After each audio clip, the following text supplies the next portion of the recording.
예, 오늘 이 문제로 인터넷 공간이 상당히 좀 뜨거웠습니다. 올해 공무원 평균 연봉이 6천만 원에 육박했다는 그런 기사 때문인데 반응은 이제 두 갈래로 갈렸습니다. 지금 보시는 것처럼 뭐 이렇게 대단한 일을 한다고 이렇게 많이 가져가느냐 이런 반응이 있었고요. 이게 주로 이제 일반 사람들이 하는 얘기였죠. 또 반대로 30년 근무하고도 저 액수 받기가 힘든데 무슨 얘기냐? 이건 공무원들의 항변이었습니다. 자, 그러면 과연 무엇이 더 팩트에 가까우냐? 이걸 좀 짚어봐야 되겠죠. 김필규 기자가 좀 나와 있습니다.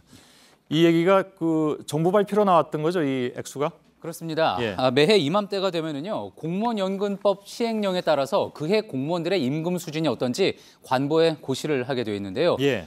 올해 인사혁신처에 따르면은요, 작년보다 5.1% 많은 월 491만 원, 연봉으로 따지면은 5,892만 원이었습니다. 예. 이에 따라서 공무원 평균 연봉이 6천만 원 육박했다.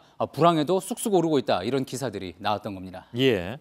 일반 근로자들이, 일반 노동자들이 그 회사에서 받는 그 급여하고 물론 이거 다 천차만별이긴 합니다만 예. 비교를 하면 어떨까요?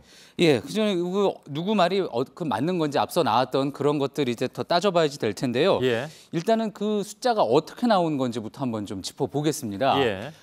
이렇습니다. 전국 100만 명 정도 되는 전체 공무원의 세전 연봉을 일단 다 더한 뒤에요. 그 사람 수로 나눠서 평균을 낸 겁니다. 예. 자, 그러니까 그 중에는 한 달에 200만 원 이하 받는 구급 공무원도 있고요.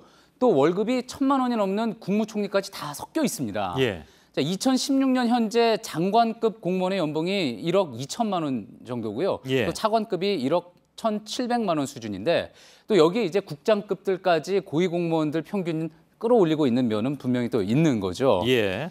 그리고 2년 정도 지난 자료기는 하지만 월 소득이 이제 450만 원 미만인 공무원 10명 중 6이고요. 또 22% 정도는 100만 원에서 200만 원대 소득입니다. 예. 그러니까 이 사람들이 보기에는 평균 월급 491만 원이다.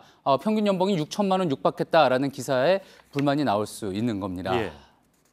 제가 아까 질문을 순서 바꿔서 드렸군요. 아까 드렸던 질문을 다시 드려야 될 판인데. 그래서 일반 기업하고 비교하면 어떻습니까? 예, 출발점부터 한번 좀 살펴볼 텐데요. 예. 저희가 이제 현재 구청에서 일하고 있는 구급 공무원, 1호봉 구급 공무원의 급여 내역을 봤는데 기본급은 134만 6,400원에 또 각종 수당을 포함하면은 한 달에 한 150만 원에서 220만 원 정도를 받았습니다. 예. 여기에 이제 또 한 해 통틀어서 이제 100만 원 정도 가맹점에서 현금처럼 쓸 수 있는 복지 포인트가 지급이 되는데요. 대기업 대졸 신입을 보면은 월 324만 원 정도 받고요.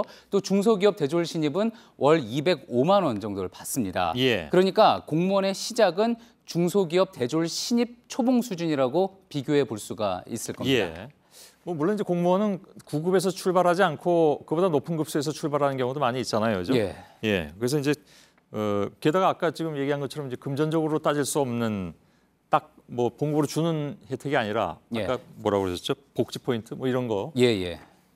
근데 이거는 예를 들면 그 하위 공무원들한테만 복지 포인트 주는 거 아니죠? 아닙니다. 전부 다 지급이 되는 겁니다. 아까 얘기한 국장급 예. 이상 뭐 한 1억이 넘는 사람들도 이거 다 받을 거 아니에요? 급수에 따라서 차등적으로 받게 돼 있습니다. 아, 그런가요? 예, 급수가 높을수록 더 받습니까 혹시? 그렇습니다. 그런가요? 그러면 훨씬 더 높아지겠는데요. 그 처음에 얘기한 뭐 1억 2천 이거보다도. 이제 또 그런 부분뿐만이 아니라 예. 보통 이제 공무원직을 선호하게 됐을 때 많이 나오는 이야기들 있죠. 예. 평균 근속 연수 비교해 보면은요, 공무원의 경우 27.8년이라는 조사 결과 있었고요. 예. 대기업 직원의 경우에 12년 정도 됩니다. 그러니까 즉 공무원의 직업 안정성이 더 좋은 거는 분명하고요. 예. 또 게다가 이제 퇴직 후 연금이 나온다는 점, 예. 또 그 급여가 결국 국민의 세금이라는 점을 감안할 때 또 앞서 기사 댓글에 나왔던 것처럼 일반 회사 다니는 분들은 공무원들의 혜택이 많다. 그 부분에 대해서 또 불만을 표할 수 있는 부분입니다. 예. 예. 무엇보다도 안정성은 다 부러워하는 거잖아요, 그죠? 예. 예. 일반 기업들은 뭐 평균 근속 기간이 10몇 년이라는데 이분들은 맘만 먹으면 20몇 년 동안 그냥 다닐 수 있는 거니까. 예. 근데 매해 고시가 나올 때마다 이런 논란이 나오는 상황인 것 같습니다. 예, 그렇습니다. 특히 그런데 이제 최근 들어서 이런 부분에 대한 논란이 더 부각된다는 전문가들의 의견이 있었는데요. 예. 직접 한번 들어보시죠. 예.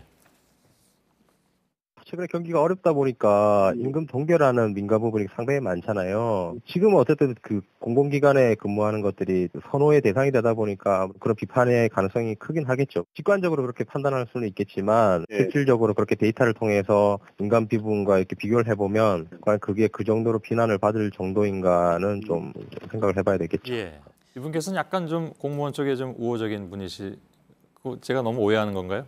예, 실제로 이제 데이터를 비교해 봤다고 이 전문가가 이야기를 했는데요. 객관적으로 말씀하신 거다는 얘기죠? 예. 예. 한국노동연구원에서 연구한 부분이 있습니다. 그러니까 민간 부문 근로자들에 비해서 공무원들이 상대적으로 얼마를 받는지 비교를 해봤더니 예. 2015년 기준으로 83% 정도였습니다. 예. 그나마 이제 2000년대 초반 93%였던 거에 비해서 떨어지고 있어서 자, 이번 기사가 일반인들뿐만 아니라 공무원들 역시 마음에 들지 않을 수 있는 대목인데요. 예. 민간 경제와 고용이 최악인 상황 계속 이어진다면요. 내년에 또 이런 기사 나왔을 때 지금과 똑같은 논란 피하기 힘들다는 게 또 전문가들의 이야기였습니다. 예.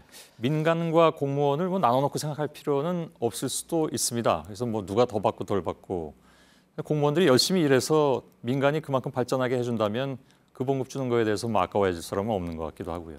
예. 알겠습니다. 김필기 기자였습니다. 수고했습니다.